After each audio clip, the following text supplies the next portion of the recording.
Welcome to Value-Based Care, Value-Based Quality and Safety. This is Lecture A. The objectives for this lecture, overview of value-based quality and safety, are to define quality, patient safety, and value of care, identify current gaps in health quality, discuss how healthcare quality is a foundation for value-based care, discuss the financial imperative of value-based care, describe the reasons for the shift to value-based care models. Quality in healthcare has many definitions and refers to many things. It can be quality metrics that are industry-specific, it can refer to care at the bedside, or it can be how various processes are used in an organization to deliver care services. We will use two very well-known and common definitions of quality. The first is one proposed by the Institute of Medicine, or IOM. The second was developed by the Agency for Healthcare Research and Quality, or AHRQ. The IOM defines quality as care that is safe, effective, patient-centered, timely, efficient, and equitable. AHRQ defines quality as doing the right thing for the right patient at the right time in the right way to achieve the best possible results. Both definitions cover the overarching spectrum of quality in healthcare, providing optimal care to all patients that achieves the expected outcomes. These definitions encompass quality as a multifaceted outcome that occurs across the healthcare continuum, and where provision of care services is key. Quality can be measured at the individual, organization, and population level. The Institute of Medicine's report in 1999, To Err is Human, led to a dramatically increased emphasis on patient safety in healthcare. This report startled the healthcare industry by showing that approximately 44,000 to 98,000 Americans die every year as a result of preventable patient safety lapses while receiving care in a healthcare organization. This makes patient medical errors the 8th leading cause of death in the United States. For this lecture, we will adopt the Institute of Medicine's definition of patient safety as freedom from accidental injury.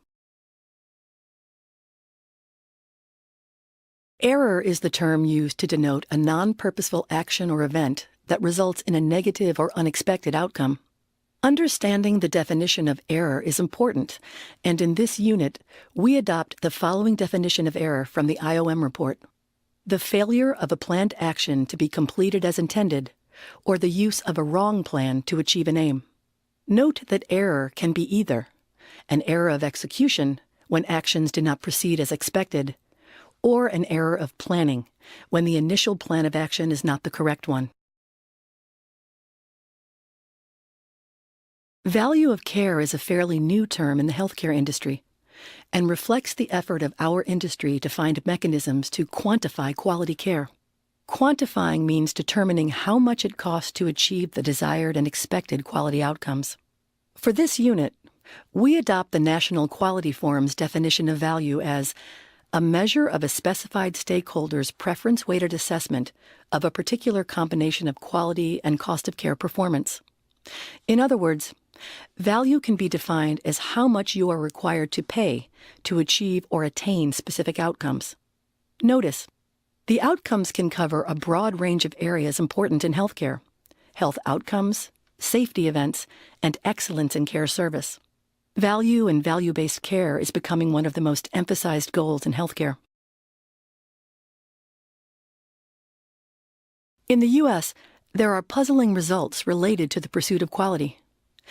The United States spends approximately $2 trillion a year on healthcare, approximately 16% of the gross national product, or $8,508 per person per year, the highest in the world. Yet among the leading nations of the world, Britain and Canada, for example, health outcomes are poor in our country. For example, the overall score for healthcare outcomes in the United States is 11th out of 11 nations. We're also the worst nation for health equity, efficiency, and healthy lives. These data provide evidence that we have gaps in the quality of care being provided. These gaps include underuse. Many people do not receive medically necessary care. For example, regular screening exams, such as mammography and prostate screening, are not utilized. Misuse, when patients are harmed or receive the wrong care. For example, patients receive the wrong medication or contract hospital-acquired infections. Overuse, many patients receive care that is not needed, or for which there is an equally effective alternative that costs less money or causes fewer side effects. For example, utilization of diagnostic tests that often don't contribute to making a diagnosis. Sometimes this is referred to as defensive medicine. These are some examples of the underuse, misuse, and overuse in our healthcare system that contributes to poor quality outcomes for patients and their families. According to the NCQA, evidence-based care was given only 55% of the time, and 91,000 Americans died each year because they didn't receive the appropriate evidence-based care. Over 100,000 patients were injured as a result of receiving inappropriate or wrong care. With these and other such statistics, it is clear healthcare quality outcomes in our industry are not as good as they should be and need substantive improvements. The release of Institute of Medicine's To Err is Human report in 1999 launched a robust patient safety movement in our country. The report identified numerous patient safety outcomes that were poor. In addition to the avoidable deaths, the cost of the safety events to our economy is as much as $29 billion per year. Many newer reports, including a white paper from the National Patient Safety Foundation, report that annual deaths as a result of safety errors is far higher than was found by the IOM. In fact, they estimated that 440,000 people a year die from medical error, which would make it the third leading cause of death in the United States. However, the IOM report notes that the majority of these safety error problems are systemic, not the fault of the individual providers. This means process and system improvements can be enacted by organizations to improve safety outcomes. With these very public and well-known poor outcomes for patients and their families, coupled with the highest per capita spending on healthcare in the world, it makes sense that Americans are demanding better and more accountable health care in our country. Virtually all Americans want to know the quality of care they might receive from doctors and hospitals. 89% feel it is important that they have cost information before they actually get care. And 85% want to see payers reward high-quality doctors and hospitals. Clearly, quality, safety, and value have become priorities for American healthcare consumers. It is against this background of gaps in quality, coupled with consumer demand for higher quality and more transparency, that the movement to value-based care has developed. The response by the healthcare industry to unplanned safety errors and poor quality outcomes has been to advocate what is referred to as the triple aim. Improving outcomes while reducing errors requires simultaneous pursuit of the three aims, which are improving the patient's experience of care, improving the health of populations, and reducing per capita costs of healthcare. Value-based healthcare cannot be achieved unless industry improvements pursue a system of these linked goals, that is, the triple aim. Measuring the success of efforts to achieve the triple aim requires quantifiable data on various care components. There is a need to establish a system of metrics and measurements that serve to assess progress in achieving the various aims. Some of the needed data include health outcomes important to populations. This would include such things as measures of health status or health-related quality of life, as well as health outcomes such as mortality. Data on costs of care and resource use. Such a metric might be the total cost per patient per procedure. And finally, we need measures of patients' perception of their care experience. Care experience surveys such as HCAHPS have been used to obtain these measures. Achieving a system of quantifiable data requires 4 key factors. One needs to define the specific population of interest. It is also necessary to define metrics for outcome and process measures, and for population and quality improvement project measures. One has to have the ability to gather data over a long time period, And finally, one needs to access benchmark or comparison data.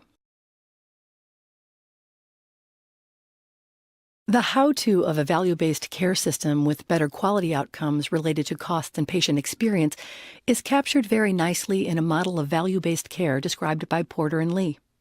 First, a healthcare facility can organize into practice units, which can help define the population of focus. Next, the organization needs to establish relevant outcomes measures and measure the outcomes as well as the cost. One way to lower costs is to increase the use of bundled payments, which reimburse providers for a suite of services associated with an episode of care. Integrating care across care facilities can improve continuity of care and also reduce errors. Once these processes are working well on a small scale, they can be expanded throughout a healthcare system.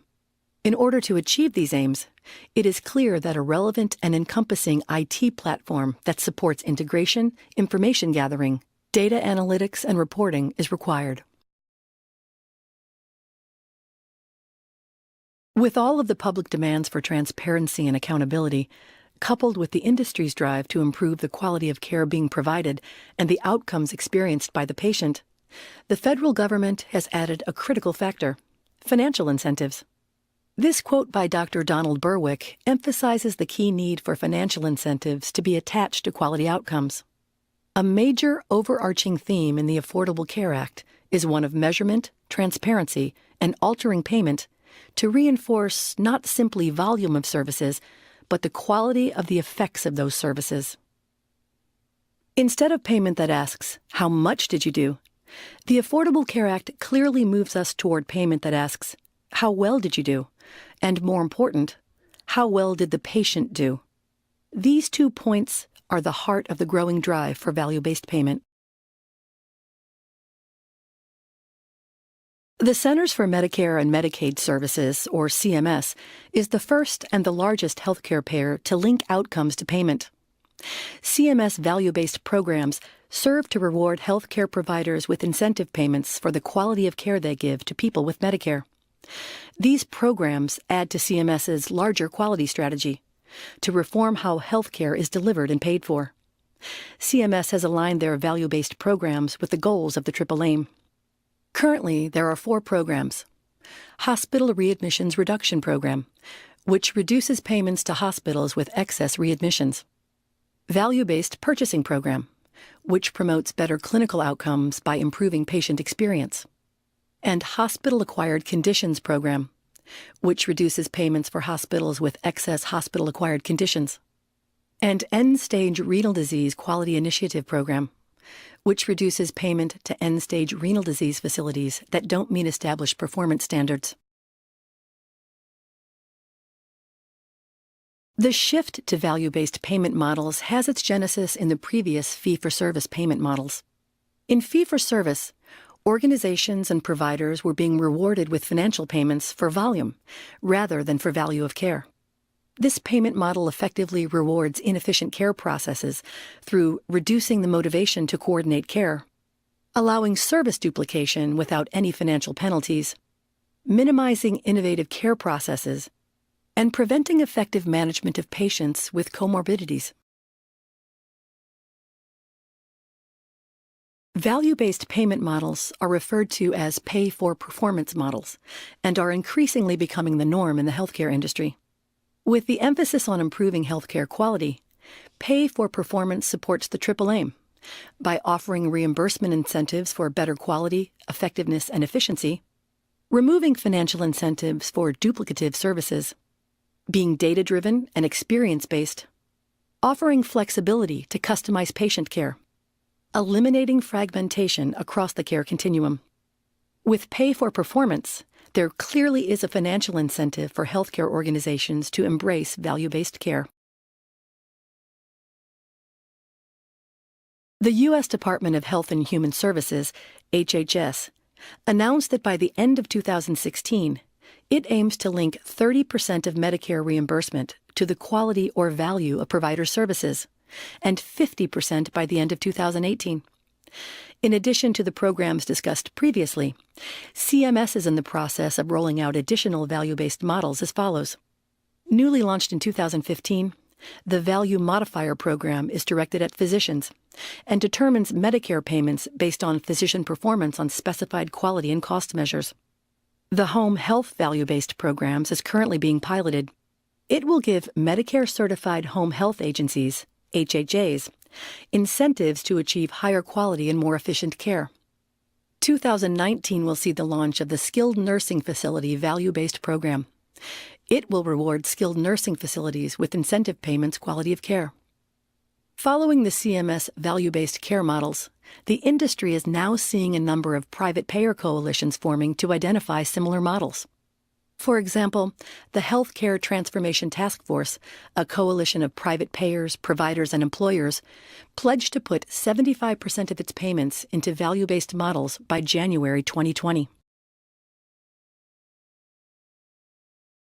Finally, as we see an increasing emphasis on quality outcomes in the healthcare industry, the attention to safety outcomes as a factor influencing quality outcomes continues to grow. With the Joint Commission establishing national patient safety goals, their regulatory power will help drive safety outcomes as value-based care payments do for quality outcomes. The Joint Commission's multi-pronged approach includes adoption of Computerized Physician Order Entry, or CPOE, implementation, standardized disease management protocols, communication skills training, identification and reporting near misses. Near misses are errors that did not actually reach the patient to cause harm. This concludes Lecture A of Value-Based Quality and Safety. In summary, the intersection between safety and quality in healthcare optimizes care. Value in healthcare is being measured by improved patient outcomes and decreased cost, and the triple aim serves as a foundation for value-based care. The government has put in place several significant financial incentives, and the private sector is following suit. Healthcare's future lies in delivering value-driven healthcare.